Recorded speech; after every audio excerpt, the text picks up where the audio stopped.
Hello friends, இந்த வீடியோவில் என்ன பார்க்க போகிறோம்னா செல்லமே செல்லமே அப்படிங்கிற சீரியலில் என்ன போட போகிறாங்க பார்க்க போகிறோம். அதில் வந்து விஜய் வந்து விக்ரம் கூட வந்து சண்டை போட்டு இப்போ வந்து நிலா கூட வந்து இருக்காங்க. இந்த விஷயம் வந்து வீட்டில் யாருக்குமே வந்து வீட்டில் வந்து ஓடி போனது மட்டும்தான் தெரியும், மற்றபடி வந்து தெரியாது. இப்போ அம்மா வந்து கூட வந்துட்டாங்க. இப்போ வந்து நிலா வந்து சொல்லுது, எதுக்குமா இப்போ வந்து திடீர்னு தேனிக்கு போகணும்னு சொல்கிறா, சென்னை விட்டு போகணும்னு சொல்கிறா அப்படின்னு சொல்கிறாங்க. அது மட்டும் இல்லாமல் அங்கே வந்து அவங்க அம்மா பேசிகிட்டு இருக்காங்க.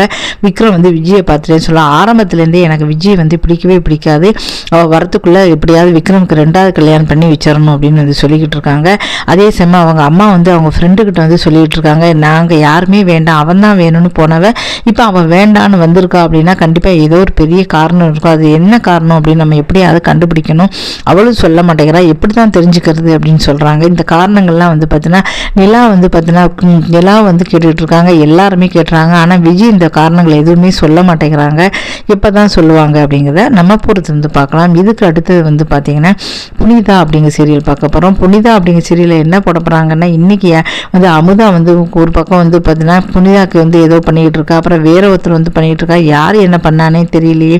அப்போ தான் கபிலர் வந்து சொல்கிறாரு, உங்களுக்கு வந்து நிறைய உறவுக்காரங்க யாராவது ஏதாவது இருப்பாங்க, ஏதோ செய்கிறாங்கன்னு தெரியுது, நீங்கள் போய் கேளுங்கன்னு சொல்கிறாரு. உடனே அம்மாவுக்கு வந்து நிறைய பழைய உறவுக்காரங்களாம் யாராவது இருந்தாங்கன்னா நீங்கள் சொல்லுங்கள் அப்படின்னு சொல்லி அவள் வந்து ஒரு சாமியார்ட்ட ஒருத்தர் தெரிஞ்சவர்கிட்ட வந்து கேட்குறாங்க. அவர் வந்து யோசிச்சு சொல்கிறேன்னு சொல்கிறாங்க.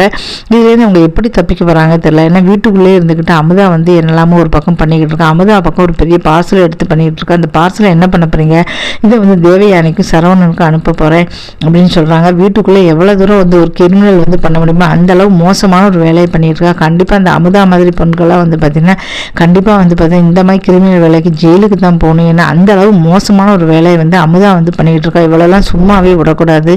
இதுக்கப்புறம் என்ன நடக்க போகுது அப்படிங்கிறத நம்ம பார்க்கலாம். இதுக்கடுத்து பூங்கடி இப்படி சரியில்லை, வேணே தண்ணியை கொட்டி பெரியம்மா வந்து பெரியம்மா வந்து பார்த்திங்கன்னா தங்கச்சி வீட்டில் உட்காந்து இல்லாமல் தங்கச்சியோட மருமகளையே வந்து வீட்டை விட்டு வெளில வரட்டும்னு நினைக்கிறாங்க. இது வந்து எவ்வளோ மோசமான ஒரு குணம். ஐயோ பாவனி, இடமும் கொடுத்து சாப்பாடும் கொடுத்தா அந்த வீட்டு மருமகளையே அவள் சொத்துக்கு உரிமை, இந்த சொத்து எல்லாருக்குமே அந்த சரவணனுக்கு பூங்கடிக்கு தான் சரி, அவளையே வீட்டை விட்டு வெளில வரட்டும்னு நினைக்கிறா. அது எவ்வளோ மோசமான குணம்.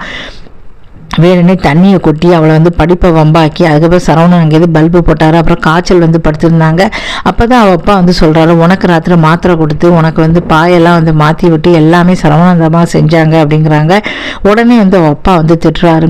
உடனே அவள் அப்பாட்ட வந்து பூங்கடி திட்டுறாங்க, எல்லாமே அம்மாவுக்கு தெரியாமல் ரகசியமான வந்து செஞ்சுருக்காரு, தன்னுடைய மனைவிங்கிற உரிமை இல்லாமல் தானே செஞ்சுருக்காரு, அப்படி ஒரு ரகசிய பாசம் வந்து எனக்கு தேவையே கிடையாது அப்படின்னு சொல்கிறாங்க. இதை பார்த்து அவள் அப்பா வந்து திகச்சு போகிறாரு. அதே சமயம் அம்மா கிட்ட வந்து பேசுகிறாங்க, சித்திக்கிட்ட போய் சரவணன் பேசுகிறேன், நான் தானே வீட்டை விட்டு வெளில சொன்னேன், இப்போ நான் சொல்கிறேம்மா வீட்டுக்குள்ளே வரட்டுமான்னு சொல்கிறாரு. இதை கேட்டு அவங்க சித்தி திகச்சு போகிறாங்க. நீ எனக்கு சொன்னீங்கன்னா அப்போ எனக்காக சும்மா தான் சொல்கிறியா, உனக்கு அவன் மேலே தான் பாசமா அப்படிங்கிறாரு. சரவணனுக்கு உண்மையிலே பாசம் இருக்குது, சித்திக்காக தான் சொன்னான் அப்படின்னு தெரிஞ்சு போச்சு. இதுக்கப்புறம் என்ன நடக்க போகுது அப்படிங்கிறத பார்க்கலாம். இப்போ சன் டிவி சீரியல் 3 சீரியல் வந்து நம்ம பார்த்தோம். இதுக்கடுத்து விஜய் டிவி சீரியல் மகாநதி அப்படிங்கிற சீரியல் வந்து பார்க்க போகிறோம். அதில் வந்து பார்த்திங்கன்னா இப்போ வந்து மகாநதி சீரியலில் காவேரிக்கு நினைவுலாம் மறந்து போச்சு. அவள் ஒரு பக்கம் போயிட்டாங்க, குழந்தைய எடுத்துக்கிட்டு விஜய் வந்து ஒரு பக்கம் போயிட்டார். இப்போ 5 வருஷத்துக்கு அப்புறம் காட்டுறாங்க. இந்த குழந்தைய வந்து பார்த்தீங்கன்னா பெருசாக எடுத்து அதே ஸ்கூலில் டீச்சராக வந்து இந்த குழந்தைய வந்து ஸ்கூலில் சேர்க்குறாங்க. அதே சமயம் காவேரின்னு பேர் வச்சு, அதே சமயம் காவேரியும் அதே கிளாஸுக்கு அதே ஸ்கூலுக்கு வந்து டீச்சராக வராங்க. இப்போ வந்து அந்த பிள்ளை கூட நெருக்கமாக வந்து பழக ஆரம்பிச்சிட்டாங்க. அந்த பிள்ளையை வந்து ரொம்ப ரொம்ப பிடிச்சி போச்சு. அந்த பிள்ளை கூட சந்தோஷமாக வந்து பேசிகிட்டு இருக்காங்க. இப்போ சந்தோஷமாக பேசிகிட்டு இருக்கும்போது தான் வந்து பார்த்திங்கன்னா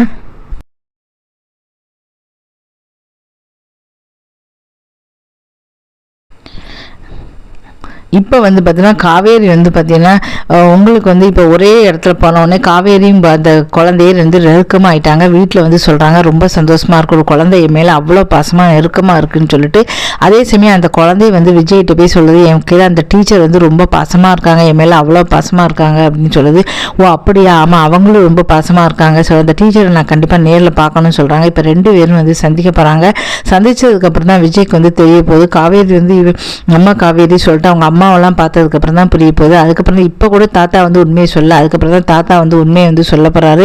இதுக்கப்புறம் 2 பேரும் ஒன்று சேருவாங்களா மாட்டாங்களா அப்படிங்கிறத நம்ம பொறுத்து இருந்து பார்க்கலாம். இதுக்கு அடுத்து வந்து தனம் அப்படிங்கிற சீரியலில் பார்க்க போகிறோம். தனம் அப்படிங்கிற சீரியலில் என்ன போடுறாங்கன்னா, இப்போ வந்து 2 பேரும் ஒரே வீட்டில் இருக்காங்க அப்படின்னா வந்து பார்த்திங்கன்னா இப்போ சாப்பாடு பண்ணி போடணும்னு சொல்லிட்டு அவங்க அம்மா வந்து தோசை பூண்டு சட்னி எல்லாம் பண்ணி கொண்டு வராங்க. அதுக்குள்ளே வந்து பார்த்திங்கன்னா தனவோட மாமியார், பழைய மாமியார் வந்து பார்த்திங்கன்னா சாப்பாடு பண்ணி போடுறாங்க. அதை நல்ல ஒத்த குழம்பு வய நிறைய சாப்பிட்றாரு, நான் சாப்பிட்டுட்டேனேன்னு சொல்கிறாங்க. உடனே அம்மா கோச்சிப்பாங்க, உங்களுக்கு ஒரு வழியே கிடையாதுன்னு சொல்கிறாங்க. தனம் ஒன்று சரி சொல்லி அந்த தோசையை ஒன்று தான் சாப்பிட்றாங்க, இன்னொன்று பண்ணி போடுறாங்க. ஐயோ என்ன செய்யணும் முழிக்கிறாங்க. இதை பார்த்துட்டு தனம் வந்து சிரிக்கிறாங்க. இப்படி வந்து இந்த சீரியலோட எல்லா சீரியல் ரிவ்யூவும் போட்டிருக்கேன். தயவுசெய்து பார்த்து ஆதரவு கொடுங்க. நன்றி, வணக்கம்.